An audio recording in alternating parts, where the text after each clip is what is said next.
Hi friends, మన ఛానల్లో హెల్తీగా టేస్టీగా పూల్ మకానాతో స్మూతీని ఎలా చేయాలో చూసేద్దాం.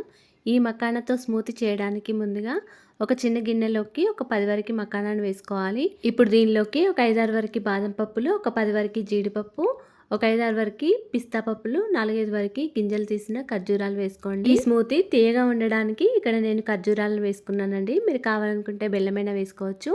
ఇప్పుడు దీనిలోకి ఒక కప్పు వరకు వేడివేడి పాలు వేసుకొని ఒక 2 మినిట్స్ వరకు ఇలాగే ఉంచుకోండి. ఇప్పుడు దీనిలోకి కొన్ని కిస్మిస్లను కూడా వేసుకొని మొత్తం అంతా మిక్సీ జార్లోకి వేసుకోవాలి. ఒక మీడియం సైజ్ అరటిపండుని కూడా తీసుకొని ఇలా ముక్కలుగా కట్ చేసుకొని మిక్సీ జార్లోకి వేసుకొని మెత్తగా గ్రైండ్ చేసుకోవాలి.